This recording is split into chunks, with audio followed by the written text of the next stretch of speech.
Alright, we got a 2018 Maxima here, running pretty rough.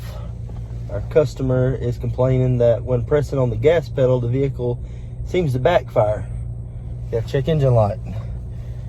Based, just from looking at it right now, and you can hear that. So based on that right there, I'm going to go ahead and assume a couple of things that my problem could be. Bad fuel will do this. A bad mass airflow sensor, or even possibly stopped up catalytic converters. So easiest thing to check is going to be the mass airflow sensor. So let's start there. Alright, so we hooked the scan tool up, and sure enough, we got a mass airflow sensor code. That right there is probably our main culprit. See how our air filter ain't sealed? We can get trash in there to this mass airflow sensor. Unfortunately, this is one of the sealed ones, so we can't see in there and see if there's a piece of trash in it. It's going to be a Phillips. So we're going to pull that out, blow it out, see if we get anything to come out. Now, had you taken this to AutoZone or O'Reilly's or somewhere and they just read that code, they're going to sell you that sensor. You may not need that sensor. We might can just clean that thing, put it back in, and it'd be fine. And I'll go on exactly, if you want me to, I'll go on and explain exactly how these things work.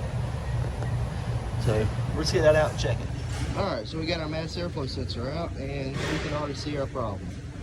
I don't know if you see that in there, but there's a little leaf stuck in our mass airflow sensor. And what that is causing is this isn't reading the proper amount of air that's going into the engine. This guy right here tells your ECM how much air is flowing into the engine. And then once it knows that, it adds fuel accordingly.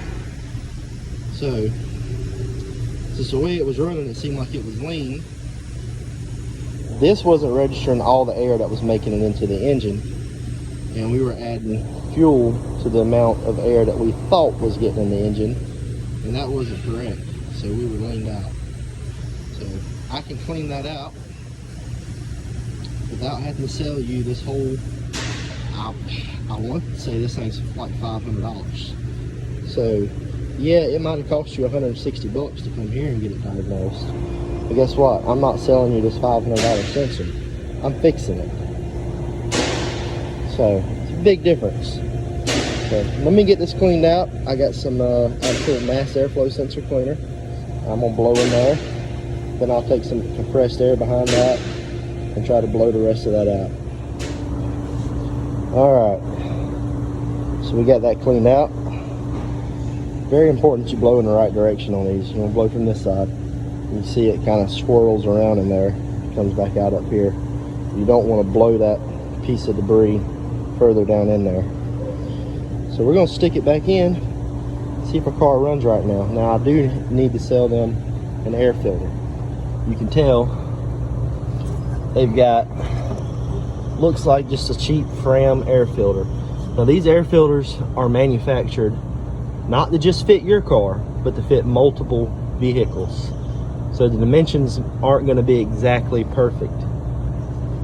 So whenever you do get an air filter, I highly recommend that you get one from Nissan, or one that is at least made for a Nissan car, and not just like Fram or anything like that. Nissan actually has a couple of vendors that have the exact specs and that they trust, that we get these air filters from. They're called Value Advantage air filters, and they're a lot cheaper than just an OEM air filter, and they give you the same quality as an OEM air filter.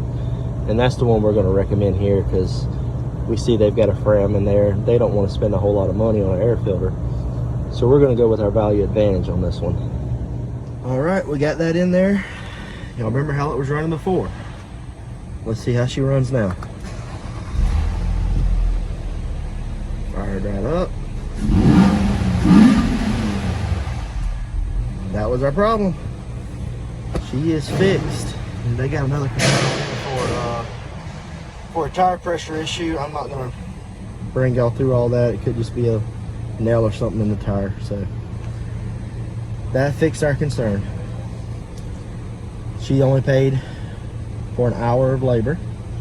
instead of buying a $500, I'm telling you, these things are $500 for these mass airflow sensors.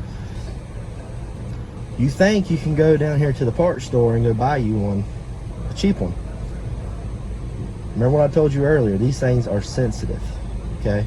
What that thing's doing is there's a little wire inside of there, and as air flows over it, it's measuring how much current it takes to keep that wire at a certain temperature. And that tells it how much air is flowing through your throttle body or through your intake. You can go get one, cheap one, throw it in there. The resistances aren't just perfect. It may run. It may seem like it's running fine. But all of a sudden you got a check engine light on, and you come here and we tell you, we got a lean code. We're gonna check that mass airflow sensor, because that's one thing that can cause lean codes.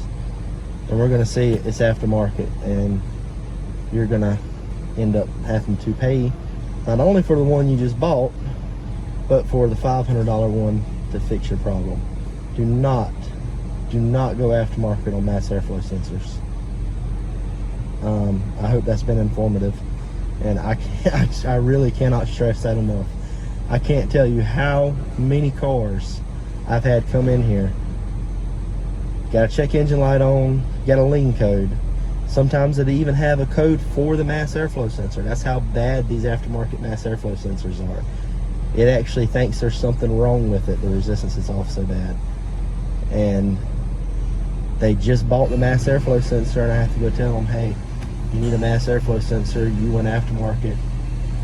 Unfortunately, you know, it's not going to fix your concern. We've got to put an OEM one in. So let me try to sell them an air filter. Hopefully they buy it, because if not, they're going to be right back here with another piece of trash stuck in that sensor. So, all right, well, thanks for watching. Like, subscribe, and maybe we can go into a little more detail on how mass airflow sensors work, and go into some details exactly how your car works. You know, it's a lot of inputs and outputs, but you know, I can ramble on forever. So let me just sign off of here, and just watch the next one.